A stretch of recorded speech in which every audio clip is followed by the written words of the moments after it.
पसंद का आपको पता होगा, अगर पाकिस्तान से हो, बिलोंग करते हैं तो पाकिस्तान पसंद की शादी नहीं होती। मैं पहले इंडियन वीज़े से आना चाह रही थी, पर मुझे इंडिया का वीज़ा नहीं मिला सर, तो मजबूरन मुझे ये रास्ता अपनाना पड़ा। पबजी में मिले थे, पबजी में मिलने के बाद नंबर एक्सचेंज करा, नंबर एक्सचेंज करने के बाद धीरे धीरे पहले तो मिल चुके नेपाल, ये भी आए, मैं भी आई, 7 दिन साथ रहे, घूमे फिरे, शादी करी, बहुत अच्छे से एंजॉय करा हम दोनों ने। जब मैंने इंडिया का बॉर्डर क्रॉस करा ना, मैं बहुत खुश हो गया, मैं झूम उठी सच में। 2 ही रास्ते थे, यहाँ वहाँ रह के रोना ही था, यहाँ ट्राई करना था, और फिर मुझे वापस बुलाएंगे, फिर जो मेरे साथ होगा वो मुझे भी नहीं पता कि मेरे साथ क्या होगा। योगी जी से हमारे लिए ये रिक्वेस्ट करें कि मुझे यहाँ रहने दिया जाए, मुझे यहाँ की नागरिकता मिल जाए और मैं वापस नहीं जाऊँ। इस वक्त हमारे साथ वो 2 लोग हैं जिनकी चर्चा पिछले कई दिनों से पूरे देश में हो रही है। एक है सचिन और दूसरी है सीमा।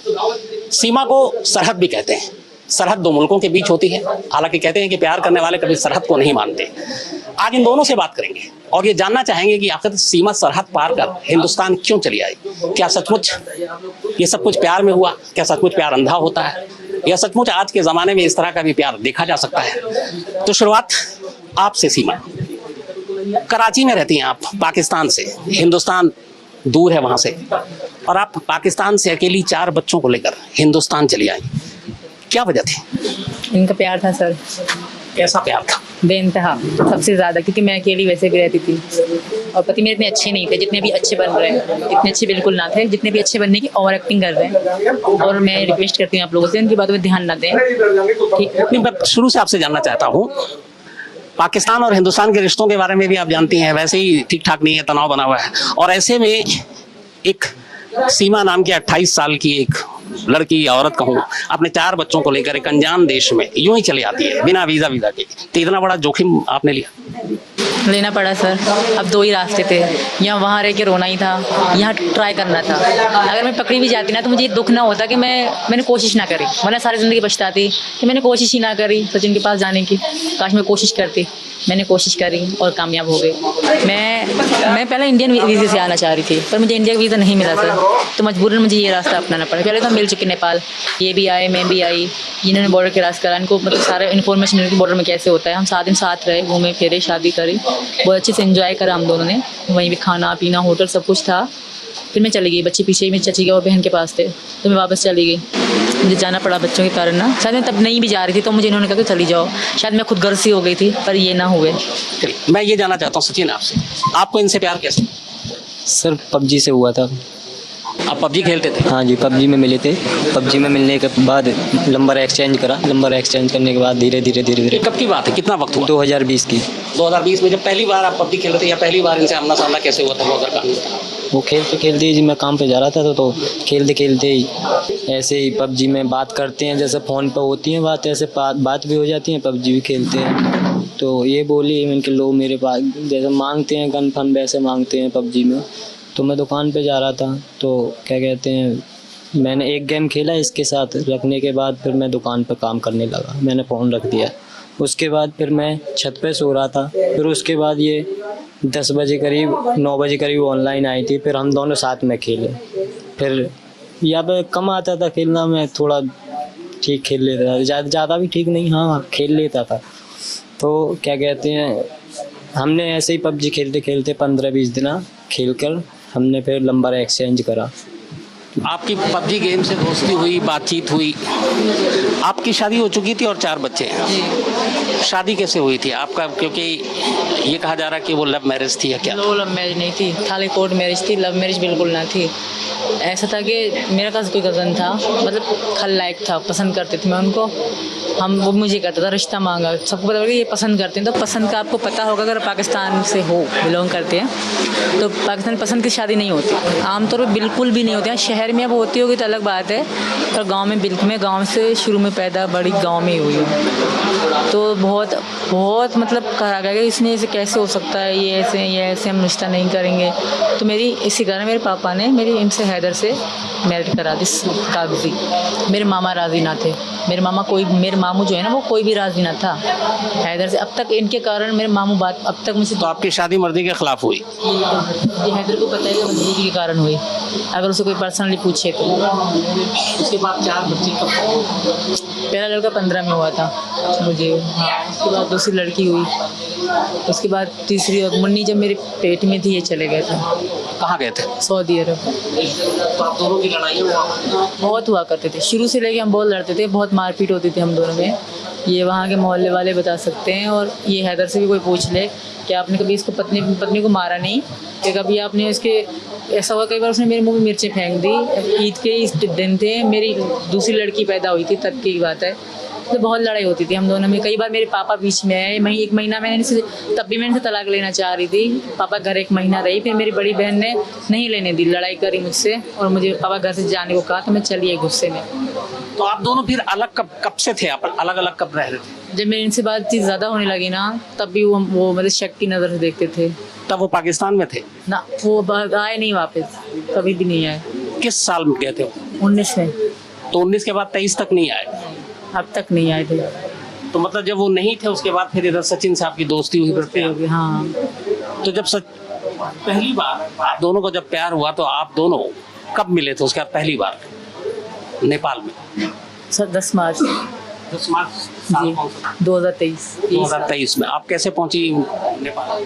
मैंने टिकट करवाई, जैसे टिकट होती है वहाँ से टिकट करवाई। फहद भाई, सैयद फहद अब्बासी एजेंसी है वहाँ पे कराची शहर में, नर्सरी के पास में ये आइस डिपो लोकेशन है, तो वहीं पे हमने टिकट कराई थी सैयद फहद अली शाह से। उसमें मैंने सब बच्चों की भी करा रही थी, तो अब्बू की डेथ के कारण बच्चों की मैंने फहद भाई से पैसे वापस ले लिए थे, तो उन पे मेरे मतलब 2 लाख में, तब मैंने फिर दोबारा टिकट करवाई फहद भाई से। तो आप अकेले वहाँ से मिलने के लिए निकल गई? आपको डर नहीं लगा था? डर वैसे तो डर लेगा कि क्या होगा, कोई मुझे मार तो नहीं देगा, गवाह तो नहीं कर गया, इस तरह का कोई डर नहीं था। कंफ्यूज ज़रूर थी कि क्या, मतलब मैंने ये भी देख रखा था यूट्यूब से कि एंट्री केस पे पहली बार मैं एयरपोर्ट में घुसी थी तब। सोशल मीडिया पे बहुत सारे लोग धोखा देते हैं, तो आप तो पबजी के जरिए सोशल मीडिया पे मिले, आपको लगा नहीं जिस लड़के से, अनजान लड़के जिसको देखा नहीं, हिंदुस्तान से है वो, और उससे मिलने जा रही, तो आपको डर नहीं लगा था धोखा हो सकता है? मुझे डर नहीं लगा, मुझे इन पर बहुत विश्वास था, और मैं खुद को बहुत मजबूत समझती हूँ। मैं समझती हूँ मतलब देश हो कुछ भी हो, जब तक बंदा खुद टेढ़ा ना होगा, खुद गलती ना करेगा, कुछ भी नहीं हो सकता। पहला रिएक्शन जब आप दोनों एक दूसरे को आमने सामने देख रहे थे, एक बार पहली बार आमने सामने आप मिल रहे थे, तो आप दोनों की उस वक्त क्या रिएक्शन था, क्या भावनाएं थी? कोई पता ही नहीं क्या रिएक्शन थी, क्या वो था, इतनी खुशी मिल रही थी कि बहुत खुशी मिल रही थी। तो एयरपोर्ट पे आप दोनों मिले, इसके बाद फिर कितने दिन रहे वहाँ पर? 7 दिन सर, 7 दिन। बच्चे अकेले थे तो मैं 7 दिन की टिकट कराई थी। तो जब आप काठमांडू में थे बच्चों से बात करती थी? हाँ, वीडियो कॉल में हमारी बात होती थी। मैंने अपनी बहन को कहा था मैं लाहौर घूमने जा रही हूँ, इनको हटा के मैं वीडियो कॉल में बात करती थी उनसे व्हाट्सएप पे। घर वालों को तब पता नहीं था? तो लाहौर का पता था। फिर आप दोनों ने नेपाल में शादी की? बिल्कुल। कहाँ, कैसे, उसके बारे में? वो वहाँ पे एक टैक्सी ड्राइवर भी थे, उनका नंबर भी था, अभी तक उन्हें फ़ोन तोड़ दिया। उनकी हेल्प से पशुपतिनाथ गए हम लोग, शाम के ही समय था तब करे हमने। वहाँ बहुत अच्छी मंदिर है, बहुत सुंदर है वो, वहीं पे। तो 7 दिन रहने के बाद जब आप दोनों अलग हुए, एक को हिंदुस्तान आना, एक को पाकिस्तान, तब किस वादे के साथ अलग हुए? यही कि दोबारा मिलेंगे। मैंने कुछ सुबह शाम कहती थी, जब जैसे दिन आ रहे थे ना, मैंने कहा सचिन हम दोबारा मिलेंगे ना, कहते थे हाँ मिलेंगे। हम 2 दिन हम बहुत रोते रहे, लास्ट के 2 दिन बचे ना, 17 को मुझे जाना है, 15 के बाद हम बहुत रोते गुजारे। और वो मेरी वीडियो मेरी टिकटॉक आईडी में और मेरी इंस्टा की आईडी में पड़ी है कि बहुत बुरा हशर था। फिर मैंने इसके साथ पूरी रात हम सोते थे तो मोबाइल ऊपर रख देते थे, वीडियो चलती थी रिकॉर्डिंग, 10-10 घंटे की, 8-8 घंटे की हमारी वीडियोस पड़ी हैं कि मैं जिदा हो जाऊंगी तो देखा करूंगी। और ऐसा ही होता था, जब मैं चली गई तो वही देख देख के मैं सोती थी रात को। आपने जब ये तय हुआ था कि इंडिया आएंगे, तो चारों बच्चों के साथ आपने कहा था कि अपनाऊंगा? हाँ जी सर, चारों बच्चों के साथ। वजह इसकी? था बच्चों को लिया, बिन माँ के बालक ऐसे ही रहेंगे, हम अपना जीवन वो करेंगे, काटेंगे यहीं पर, बच्चों को लिया, मैं अपनाऊंगा। मैंने खुद भी कहा था, मैंने आज तक इससे ये भी नहीं कहा कि बच्चों को रहने दे, तू ऐसा मत कर, नहीं, मैंने खुद कहा था कि बच्चों को तू लेकर आ। और यही बहाने से, यही कहकर हम जुदा हुए थे पहले नेपाल में। उनकी तेरे बगैर तेरा वहाँ कोई है नहीं, और बच्चे बगैर माँ के बाप भी नहीं है, और तू भी नहीं रहेगी, तो छोटे छोटे बच्चे हैं कैसे रहेंगे वहाँ पर, तू बच्चों को लेकर दोबारा आना। जब रहेंगे यहाँ। आप पाकिस्तान से फिर बच्चों को लेकर कैसे पहुंची नेपाल? कितने तारीख को निकली और वहाँ से यहाँ तक कैसे पहुंची वो कहानी? 10 के 4 बजे निकली शाम में भाई, 4 बजे निकले तो 11 घंटे मेरा स्टे था दुबई में, क्योंकि सस्ती टिकट, जो महंगी टिकट उसमें स्टे कम होता है, 2 घंटे 1 घंटे का, तो मेरी सस्ती टिकट थी। तो 11 घंटे में दुबई एयरपोर्ट में बैठी रही, बच्चों के साथ वेट करती रही अपने जहाज़ का ना। तो दुबई एयरपोर्ट में लोग अच्छे थे, मेरी लड़कियाँ मुझसे उठवाई, जहाज़ में बिठवाई। 5 टिकट करी हमने 6 लाख में, तब रिटर्न भी थी, रिटर्न के साथ 6 लाख हुए हमारे। तो यार दुबई से फिर मैं अगले सुबह को पहुंच गई, सुबह को सवेरे 11 की सुबह को सवेरे पहुंच गई वहाँ काठमांडू।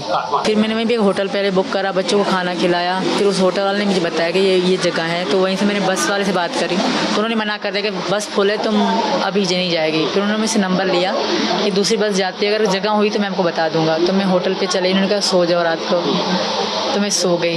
उस रात हमने आराम करा, बच्चे ने खाना वाना खाया। फिर उसका फ़ोन आया कि हाँ गाड़ी जा रही है, 15,000 नेपाली में 3 टिकट होंगी आपकी, तो आप जा सकती हो। तो मैं बहुत खुश हो गई। फिर इनका नाम लिखवाया, अपना नाम लिखवाया, बच्चों के जो इंडियन नाम रखे थे हमने वो लिखवाए, और एड्रेस पूरा इनका मतलब था वो लिखवाया, और फिर टिकट हो गई। तो नेपाल बॉर्डर पे, इंडिया बॉर्डर पे आपकी कोई पूछताछ नहीं हुई? नेपालियों ने नहीं करी, इंडियन एक ही ऑफिसर आए थे, उन्होंने पूछताछ करी थी। तो उन्होंने क्या पूछा, आपने क्या बताया? एड्रेस पूछा कहाँ से हो, तो मैं इनका एड्रेस पूरा बता दिया, रब्बूपुरा का। अच्छा। इनको अपना पति शो करा। तो जब यहाँ आई पहली बार, आप एक तरह से ससुराल ही कहूँगा अब आ गई, तो उस वक्त आपकी क्या फीलिंग थी? उस वक्त आपके जज्बात क्या थे? जब मैंने इंडिया का बॉर्डर क्रॉस करा ना, मैं बहुत खुश हो गई, मैं झूम उठी सच में। फिर मैंने कानों में हैंड फ्री लगा के बड़े स्पीकर में गाने चला के अपने कानों में, बहुत खुश हुई मैं। फिर मुझे इतनी मतलब खुशी हो रही थी कि मैं इंडिया में हूँ। यहाँ ससुराल आकर कैसा लगा पहली बार आप जब पहुँची, यहाँ दाखिल हुई? बहुत अच्छा लगा, बहुत मेरी इच्छा थी यहाँ आना। हिंदी फिल्में भी देखती हैं आप? बहुत, हमारे यहाँ देखी ये फिल्में जाते हैं इंडियन। एक बजरंगी भाईजान फिल्म आई थी, देखी थी आपने? जी बिल्कुल। बजरंगी भाईजान की कहानी ये थी कि सलमान खान एक बच्ची को पाकिस्तान की थी मुन्नी, उसको छोड़ने के लिए जाता है और वो तार के नीचे से जाने की बात होती है। आप तो सड़क के ऊपर से, वो भी बिना वीज़ा के आ गई हैं। लक की बात है, सलमान खान ने सोचा नहीं था ना, सोचता तब भी सलमान खान अच्छा तरीका निकालता ना, मैं मट्टी के नीचे से चला गया। यहाँ अगर अब आप खुश हैं? बहुत, बस आप लोगों से रिक्वेस्ट है कि योगी जी से हमारे लिए ये रिक्वेस्ट करें कि मुझे यहाँ रहने दिया जाए, बस मुझे यहाँ की नागरिकता मिल जाए और मैं वापस नहीं जाऊँ। आप पाकिस्तान नहीं जाना चाहती हैं? जो आपके पुराने शौहर हैं गुलाम हैदर, उन्होंने एक वीडियो जारी किया है। हाँ। और सऊदी अरब से और अपील की है कि हमारी बेगम को वापस पाकिस्तान भेजा जाए। हाँ। उस वीडियो को आपने देखा? जी देखा। आप उस पर क्या कहना चाहेंगे? मैं बिल्कुल भी नहीं जाना चाहूँगी। वो मतलब दिखावा कर रहा है सिर्फ, ठीक है, वो दिखावे के अलावा कुछ नहीं कर रहा। मैं नहीं जाऊँगी। वो सबको मतलब मोदी जी का नाम ले रहे हैं, ये सिर्फ ड्रामा ही कर रहे हैं, दिखावा कर रहे हैं। कोई प्रेम नहीं है उनके अपन इंडिया के लिए या मोदी जी के लिए या किसी के भी लिए। वो सिर्फ मुझे वापस बुलाएंगे, फिर जो मेरे साथ होगा वो मुझे भी नहीं पता कि मेरे साथ क्या होगा। पत्थरों से मारेंगे मुझे। 1% को अगर मान के चलते हैं, अगर वो कह रहे हैं आप पाकिस्तान पहुँच गए, तो आपको लगता है पाकिस्तान में आपके साथ क्या होगा? मार देंगे, बता तो रही हूँ, पत्थरों से मारेंगे। थू तो ज़माना कर रहा होगा अभी से ही मुझे, फिर तो मेरा बहुत बुरा असर होगा। मैं नहीं जाऊँगी सर। तो आप जाना नहीं चाहती हैं? क्योंकि मैं ये हिंदू, अगर ये मुस्लिम होते फिर भी अलग बात है, ये हिंदू हैं तो इसके लिए मुझे कोई भी माफ़ नहीं करेगा। मैंने अगर धर्म छोड़ा ये वो करा। तो ये है सीमा और सचिन, और इन दोनों की कहानी इस वक्त पूरे देश में है। और यहाँ पे जब मैं आया हूँ जहाँ पे ये दोनों रह रहे हैं, इनका घर है, मुझे पता चला कई लोगों से कि सुबह से यहाँ भीड़ है। तमाम जो आस पड़ोस के लोग हैं वो भी इन लोगों से मिलने के लिए आ रहे हैं, और ज़्यादातर चेहरों पे खुशी का ही माहौल देखा है मैंने। तो बस फिलहाल इतना ही। जो ये पूरा गांव है उस गांव रब्बूपुरा, तो रब्बूपुरा में ये तमाम लोग मौजूद हैं, और तमाम लोगों का एक तरह से इनको पूरी तरीके से समर्थन भी है। और इनकी अपील ही इन दोनों की कि सरकार मदद करे, और सीमा चाहती है